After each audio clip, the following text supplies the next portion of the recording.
We have the founding members of the Equine Dental Association of Australia here. We've got Ricky Hayes, Ken Stone, Peter Beck, Gary Rawlings and Scott Barrow.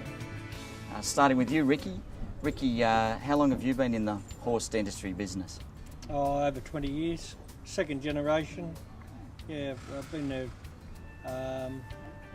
My father was a horse dentist for 50 years and I followed on with him and then by myself. Your father, Freddie, doing the business as well, the horse dentistry. What are some of the stables that you've been associated with? Freedman's, Hayes', probably later years, Lloyd Williams's, Darley's, which I've shared with Peter does them in Sydney. So the Melbourne-based, mostly Melbourne-based stables. There's some fairly valuable horse flesh in those stables. And some good horses go through, yes. Makybe Diva was one of those horses. What was she like to do work on, Ricky? Yeah, she was good, but being a mare, she had her off days too. But yeah, she was fairly good. Anything unusual about her? I mean, she won 13 million, didn't she? She was. Yeah. Look, I think the big thing about her was she done it with two different trainers. So she won Melbourne Cups with two different trainers. Sure. Yeah. Ken, how long have you been a horse dentist for?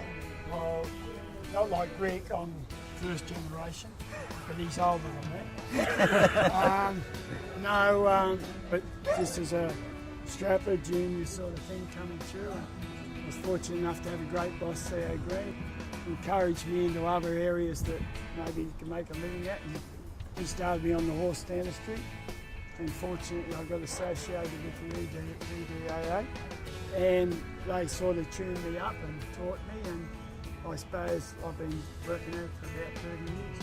Some of the stables in Sydney that you're associated with? Very fortunate. TJ Smith, very prominent trainer, under his daughter Gay Waterhouse. Bart Cummings, who also associated with Melbourne and Sydney. Anthony Cummings, John O'Shea, all the top, mainly the top I share with Peter with some of my clients as well, but no, I'm based at Randwick and have a very good association with the trainers there. In your opinion, what are some of the better horses you've worked on? Well, as with you, I shared Say You Think with you. He's a local champion, as we all know. Kingston Town, fortunate enough to do him. Great horse. More Joyous, sort of Desperado, won this year's Caulfield Cup. But all them great trainers had great horses. Saintly, I shared with you. So most of the big races in Australia, I've been fortunate enough to do the horses. They're the winners? Yeah, I've won them races. With doing the teeth of those horses, how important is their dental welfare to their performance, do you feel? Well, great trainers usually have got people around him, around the compliment of what they do. Have the faith in you to do the job that's necessary.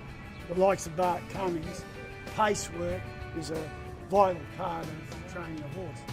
The hardest time to ride a horse, I feel, is pace work.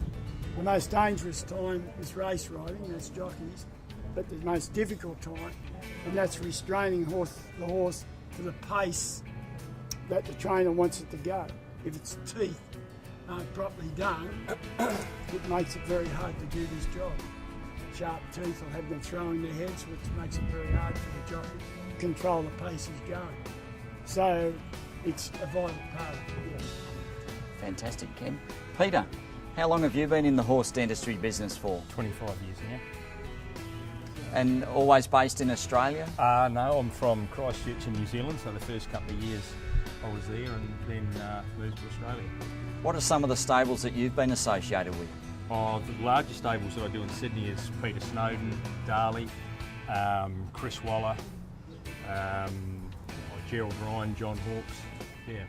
What are some of the better horses, in your opinion, that you've been associated with? The two that come to mind straight away are Lonro and Octagonal. They were great horses. Did a lot of nice horses, horses that won Golden Slippers and Derbies and Cox plates, but they're the two that were better than the rest. People's champions. Yeah. Terrific. Do you do other horses outside the racing industry? I still do polo horses and some dressage horses and eventing horses. Not as many as I used to. I'm more racing centric, but yeah, I still do a few equestrian horses. Does the job vary, say, on octagonal and a polo pony as to a dressage horse? No, it doesn't. Some of those horses might have slightly different requirements, as in the pressure that's being put on them, but you still, the job is just as important, whether it's someone's pony club horse or whether it is octagonal. The job's still got to be done, and it's still important. Fantastic. Gary Rawlings. Gary, whereabouts are you based? I'm based down in Canberra in the ACT. I live just outside, but that's my main work area around there. Used to be bigger, but got too big. How far did you travel in the past? From there, do runs up round Orange, Bathurst, Oberon, out to Wagga, Dugong, down to Bombala, Pambula, Bega, Eden, Maruya, Bateman's Bay. So not home very much. Oh, we need some music. I've been everywhere. I've been everywhere, Lucky yeah. star. How many Ks would you do a year driving? Back then about 120,000 a year. Anyway, up to sometimes some years 150,000. So I really class myself sometimes as a professional driver that occasionally stops to do some horse's teeth, just for a break. Fair enough. Yeah. What are some of the stables that you've been associated with? Well, all the country stables. We don't have the horses these guys have out there, but we've still got some good country stables. Keith Dryden, Neville Late, Barb Joseph. We've done, and we get my little share of Golden Slipper winners, derbies and stuff, but nowhere near like the Sydney, Melbourne trainers do. But we just had Neville Late's Equine, won the Magic Millions, 1.2 million for a little country trainer. Take over Target, another Queanbeyan horse, best horse in Australia. Yes. Well, maybe the world sometimes, but just a two-horse trainer. Did good out of Queanbeyan. What are some of the other horses that you do? What are the pursuits that they follow? Being in the country, probably do a lot more than other guys of dressage horses, hacks, pony club. Like country pony club's just huge. So you do a lot of pony club horses. And being Canberra, high income, a lot of pleasure horses. Scott Barrow. Scott's one of our founding members. Scott, how long have you been in the horse dentistry business for? I've been doing the dentistry for approximately 20 plus years, and I was very fortunate. I learned off my father through probably a 5 or 7 year apprenticeship. Based in Whittlesea, and provide a service in the surrounding areas of Whittlesea. Your father was a horse dentist. How long was he practicing for, Scott? He was practicing for probably at least 25 years. In the early days it was probably a lot harder work than it is now. The tools are a lot more user friendly and probably do a better job than what they did in the early days. What are some of the horses that you work on? Do you work on just race horses, or? I do a mixture of race horses and pony club horses. As we've all sort of said, every horse is important, so it doesn't matter if it's a child's pony down the road or bone crusher. They're both all terribly important. And some of the racing stables that you've been associated with? Early on, Bob Hoysted, John Marr. In latter years, Mick Price, who was associate of mine, Andrew Smith, is doing his work now, and many other trainees in Caulfield and Grampian. Bob Hoysted, at one time I think he had 12 horses in his stable and 10 of them were stakes winners. It must have been amazing. I think he was very fortunate. He always seemed to have a Group 1 horse capable of winning a Group 1 race all the time.